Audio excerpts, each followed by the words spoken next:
जीवन में संघर्ष की सच्ची कहानी। प्राचीन समय की बात है। एक शहर में एक व्यक्ति रहता था जिसका नाम राहुल था।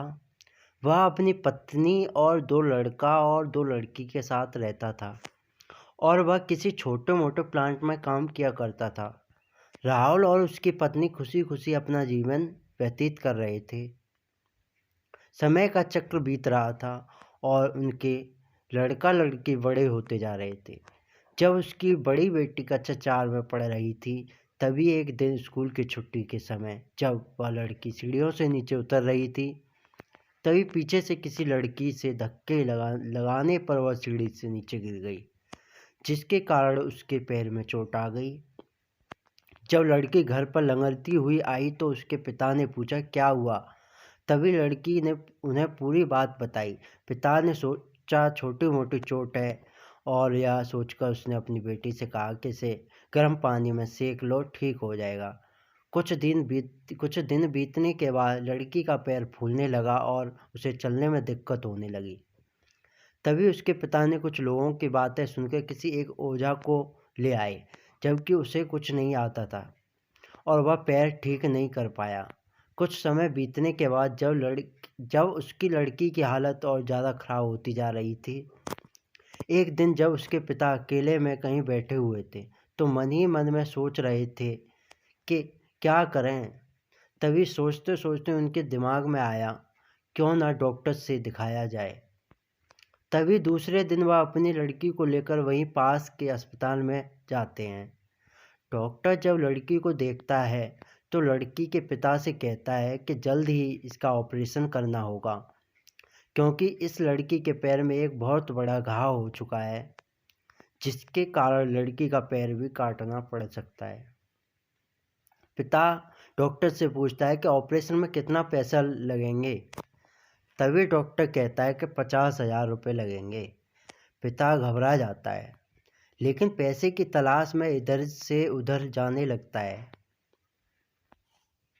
इधर उधर भाग दौड़ के बाद पैसों की व्यवस्था कर लेता है और लड़की का ऑपरेशन हो जाता है। ऑपरेशन के बाद लड़की अपने घर आ जाती है, परंतु लड़की के पैर में कुछ सुधार न होने के कारण पिता चिंतित रहने लगता है।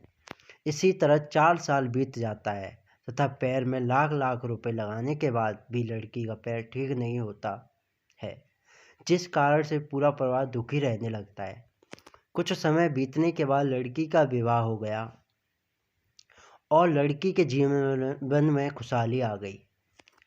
पिता सोचता है कि अब सब कुछ ठीक हो गया, संघर्षों का दौर खत्म हो गया, परंतु किस्मत को कुछ और ही मंजूर था। एक दिन जब वह बाजार जा रहा था, तभी पीछे से किसी ट्रक के द्वारा उसका एक्सीडेंट हो गया, जिसके कारण उसके सर में गंभीर चोट आई। राहुल 1 महीने तक बिस्तर पर ही रहा। 1 महीने के बाद ठीक होने पर वह सोचा कि अब सब कुछ ठीक हो जाएगा। तभी उसकी पत्नी का स्वास्थ्य खराब होने लगा और वह बीमार पड़ गई। यहाँ वहाँ छोटे डॉक्टरों को दिखाने के बाद तबीयत और बिगड़ गई, जिसके कारण उन्हें वाराणसी के BHU अस्पताल में ले जाना पड़ा। वहाँ जाकर पता चला कि उसकी पत्नी के पेट में गंभीर बीमारी हो गई है, परंतु राहुल को यह विश्वास था कि उसको पत्नी ठीक हो जाएगी और राहुल इसी विश्वास के साथ अपनी पत्नी को हमेशा वाराणसी के अस्पताल में ले जाने लगा। कुछ समय बीतने के बाद पत्नी की तबीयत में सुधार आने लगी। राहुल ने सोचा कि अब सब कुछ ठीक हो जाएगा। एक बार जब अपनी पत्नी को वाराणसी के अस्पताल में ले गया, डॉक्टर ने सभी रिपोर्टों को देखते हुए कहा, सब कुछ ठीक है। राहुल बहुत ही खुश हुआ और वह अपने पत्नी के साथ अपने शहर वापस आ गया। अगली सुबह सब कुछ ठीक था। राहुल का बड़ा और छोटा बेटा दोनों स्कूल चले गए और राहुल अपने काम पर चला गया। बड़ा बेटा स्कूल में सोच रहा था कि चलकर माँ से कुछ बातें करेंगे। तभी 11 बजे उसका मित्र आ जाता है और कहता है कि चलो, तुम्हारी माँ की तबीयत खराब हो गई है। बड़ा बेटा दौड़ता हुआ अपने घर की तरफ आ जाता है।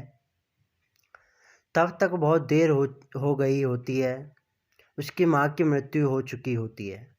बेटा माँ को देखते ही फूट फूट कर रोने लगता है और अपनी माँ का अंतिम संस्कार करता है। 1 साल तक पूरा परिवार दुखी ही रहता है। कुछ समय बीतने के बाद दुखों के बादल छट जाते हैं और राहुल अपने लड़का और लड़की के साथ सुखमय जीवन बिताने लगता है। आज उसका परिवार खुशी खुशी जीवन जी रहा है। दोस्तों, जीवन में सुख और दुख दिन और रात की तरह होते हैं, जो कभी स्थायी नहीं रहते। इसलिए दुख के समय भी कभी हिम्मत नहीं हारना चाहिए तथा सुख के समय कभी अहंकार नहीं करना चाहिए।